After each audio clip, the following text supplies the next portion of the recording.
মোহাম্মদ মিয়ানুল হক।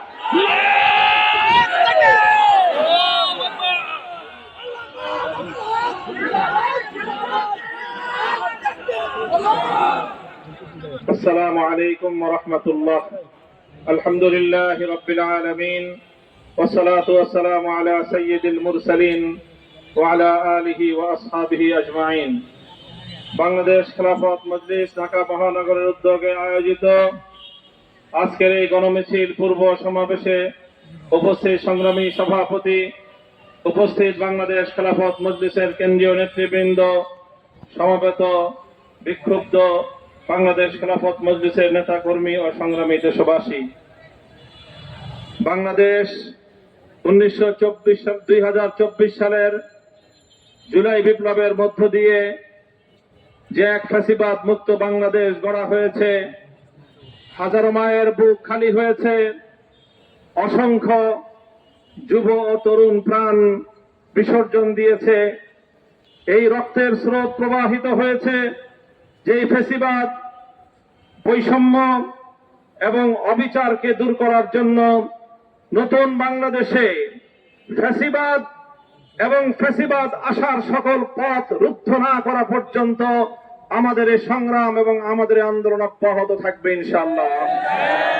সংগ্রামী জনতা, আমরা আমাদের অতীত ইতিহাসের দুঃখজনক প্রতিটি অধ্যায়কে আমরা পর্যালোচনা করি, কিভাবে ৭১-এর পর মহান মুক্তিযুদ্ধ, জালিমের বিরুদ্ধে যে মজলুমের লড়াই ছিল, মানুষের ভোটের অধিকার প্রতিষ্ঠার জন্য ৭০-এর জাতীয় নির্বাচনের ফলাফলকে যারা ছিনতাই করেছিল, সেই ছিনতাইকারীদের বিরুদ্ধেই ১৯৭১-এর মহান মুক্তিযুদ্ধ সংগঠিত হয়েছিল।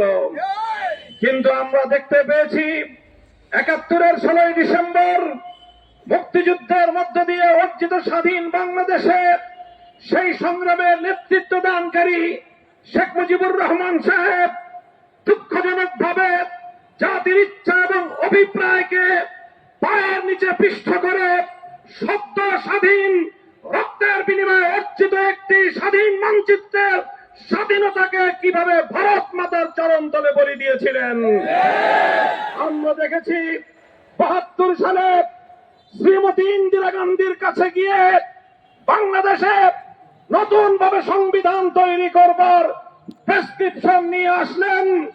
আর এভাবে ১৯৪৭ থেকে ১৯৭১, ২৪ বছরের এই পূর্ব পাকিস্তানের আমলে আওয়ামী লীগ অথবা কোন রাজনৈতিক দল যেখানে কোনদিনও ধর্ম নিরপেক্ষতার কোন আওয়াজ তুলেনি, ৭২-এর সংবিধান তৈরির সময় ভারতের সংবিধানের কপি পেস্ট করে বাংলাদেশের সংবিধানের মৌলনীতির জায়গায় ধর্মনিরপেক্ষতাকে স্থান দিয়ে প্রকারান্তরে বাংলাদেশের স্বাধীনতা ভারতের কাছে বিক্রি করা হয়েছে।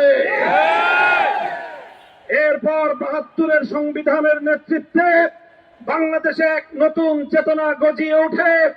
দুঃখ এবং পরিতাপের বিষয়, ৫৩ বছর পর্যন্ত ৭১-এর মুক্তিযুদ্ধের নামে ৭২-এর ভেজাল চেতনা বাংলাদেশে সরবরাহ করা হয়েছে। আর সেই ৭২-এর চেতনার বিরুদ্ধে যারা যখন দাঁড়িয়েছে, যারা যখন ৭২-এর এই ভারতীয় আধিপত্যবাদের বিরুদ্ধে ধর্মনিরপেক্ষতার নামে চাপিয়ে দেওয়া ভারতীয় এই পচামালের বিরুদ্ধে যারাই সংগ্রাম করেছে, তাদেরকে রাজাকার ট্যাগ দেওয়া হয়েছে, তাদেরকে মুক্তিযুদ্ধের বিপক্ষ শক্তি বলে আখ্যায়িত করার পায়তারা চালানো হয়েছে। আর এভাবেই ৭২-এর ভারতীয় সংবিধানের চেতনার ভিত্তিতে দেশকে দুই ভাগে বিভক্ত করার এক অশুভ তৎপরতায় ৫৩ বছর পর্যন্ত লিপ্ত ছিল বাংলাদেশ বিরোধী অপশক্তি। সংগ্রামী সাথী ও বন্ধুগণ, সেই দেশ বিরোধী ষড়যন্ত্রের খেলা খেলতে খেলতে ফ্যাসিবাদের নেত্রী, বাংলাদেশের খলনায়িকা শেখ হাসিনা, আমার দেশের বৈষম্য বিরোধী আন্দোলনের মহানায়ক ৪ কোটি ছাত্র জনতাকে যখন রাজাকারের বাচ্চা বলে গালি দিয়েছিল, তখনই দেশের মানুষ চূড়ান্তভাবে সিদ্ধান্ত গ্রহণ করেছিল ভারতের সেবাদাসী বাংলার ক্ষমতার মসনদে থাকতে পারে না।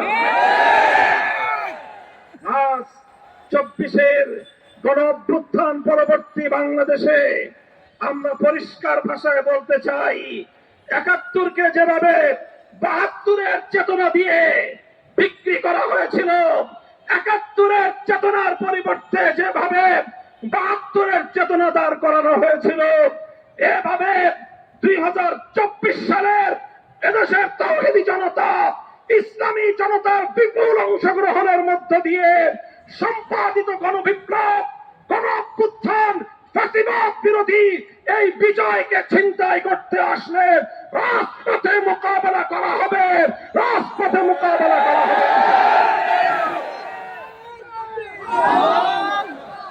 সংগ্রামী সাথী ও বন্ধুগণ, আজ আমাদের কাছে প্রশ্ন, আজ বাংলাদেশের মানুষ জানতে চায়, আগামীর বাংলাদেশ বাকশালী 72-এর ব্যবস্থাপনায় চলবে না 24-এর গণ অভ্যুত্থানের বৈষম্য বিরোধী ধারায় বাংলাদেশ পরিচালিত হবে। আমি সকল রাজনৈতিক পক্ষগুলোকে যার যার অবস্থান পরিষ্কার করতে বলবো।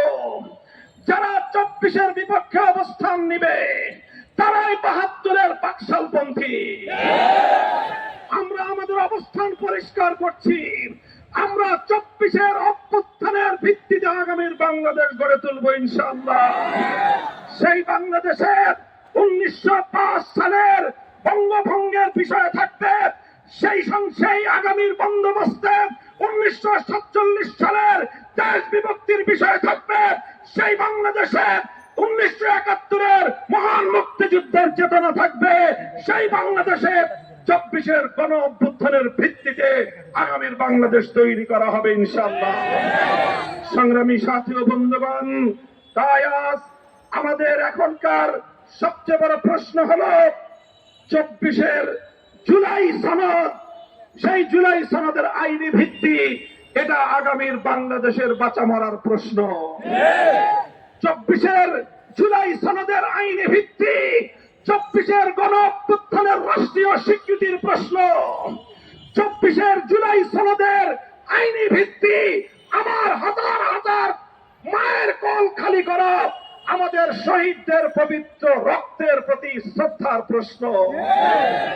ডক্টর ইউনূস সাহেব সহ অন্তর্বর্তীকালীন সরকারকে আমরা প্রশ্ন করতে চাই, আমাদের যে সকল সন্তানদের বুকের রক্তের উপর ক্ষমতার মাসনদে আপনারা বসেছেন, আজও পর্যন্ত জুলাই সনদকে আইনি ভিত্তি প্রদান করতে পারেন নাই। লজ্জা হওয়া উচিত আপনাদের। আপনারা নির্বাচন নিয়ে তড়িঘড়ি করছেন, নির্বাচনের তফসিল ঘোষণার প্রস্তুতি গ্রহণ করছেন, নির্বাচনের আসন পুনর্বিন্যাস করছেন, অথচ 24-এর আমার সকল শহীদের রক্তের প্রতি শ্রদ্ধা জানানোর রাষ্ট্রীয় নিদর্শন জুলাই সনদের আইনি ভিত্তির ব্যবস্থা এখনো করেন নাই। পরিষ্কার ভাষায় বলতে চাই, জুলাই সনদের আইনি ভিত্তি প্রদান করে তার ভিত্তিতে আগামী ফেব্রুয়ারিতে বাংলাদেশের 13শ জাতীয় সংসদ নির্বাচন অনুষ্ঠিত হবে। বিকল্প কোন চিন্তার সুযোগ বাংলার মাটিতে না।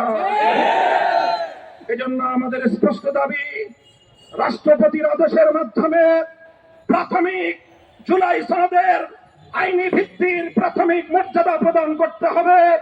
এরপরে আগামী জাতীয় নির্বাচনের উল্লেখযোগ্য পূর্ব সময়ে একটা যৌক্তিক সময় হাতে রেখে গণভোটের মাধ্যমে জুলাই সনদকে গণভিত্তি এবং রাষ্ট্রীয় আইনি ভিত্তি প্রদান করতে হবে। সেই জুলাই সনদের ভিত্তিতেই 13শ জাতীয় সংসদ নির্বাচন অনুষ্ঠিত হতে হবে। এর কোন ব্যত্যয় বাংলার মানুষ মানবে না, জুলাই যোদ্ধারা মানবে না। প্রয়োজনে আবার রাস্তায় নামবে, আবার যুদ্ধ হবে।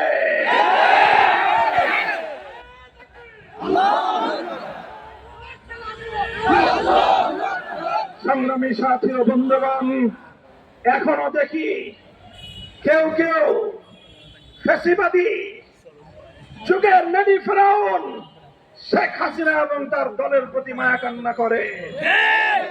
আপনাদেরকে বলবো, গুম কমিশনের পক্ষ থেকে যে ডকুমেন্টারি তৈরি করা হয়েছে অন্তত সেটা দেখুন, কিভাবে শেখ হাসিনা এবং তার দোসরেরা বাংলাদেশ রাষ্ট্রযন্ত্রকে দেশের জনগণের বিরুদ্ধে ব্যবহার করেছিল, কিভাবে ঘরে ঘরে মায়ের কোল খালি করা হয়েছিল, কিভাবে আয়নাঘরগুলোতে মানবতা টুকরে কেঁদেছিল, কিভাবে মানুষকে অসম্মান আর অপমান করার এক ভয়াল জনপদে পরিণত করা হয়েছিল বাংলাদেশকে।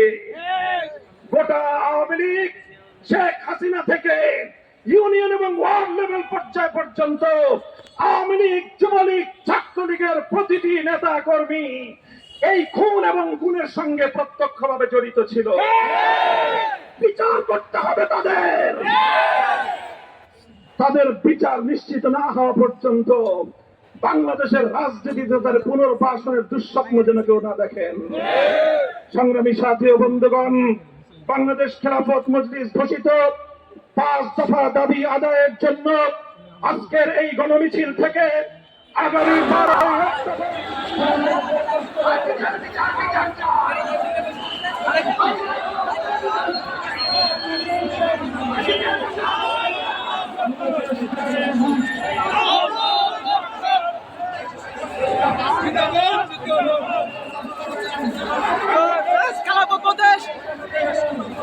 জিন্দাবাদ জিন্দাবাদ জিন্দাবাদ জিন্দাবাদ।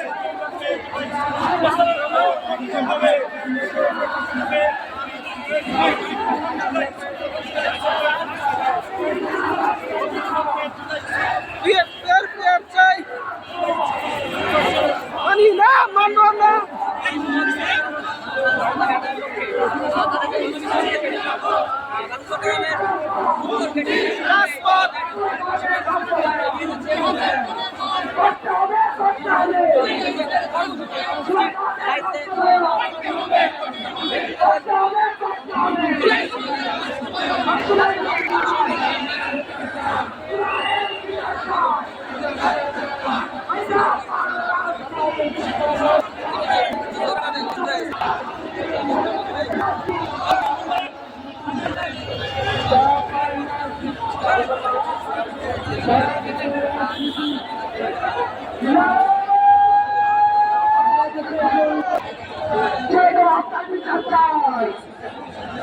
আমার ভাইয়ের রক্ত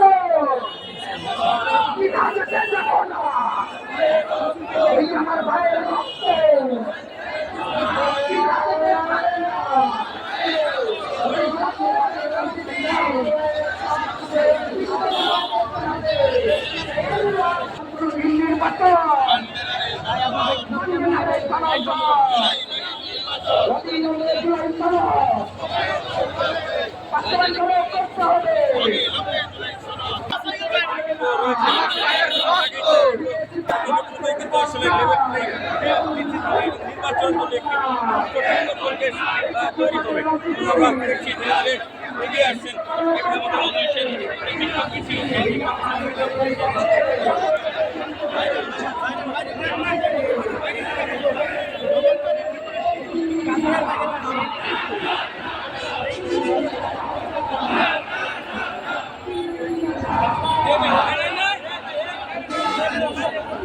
আমি মহানগরের সদস্য।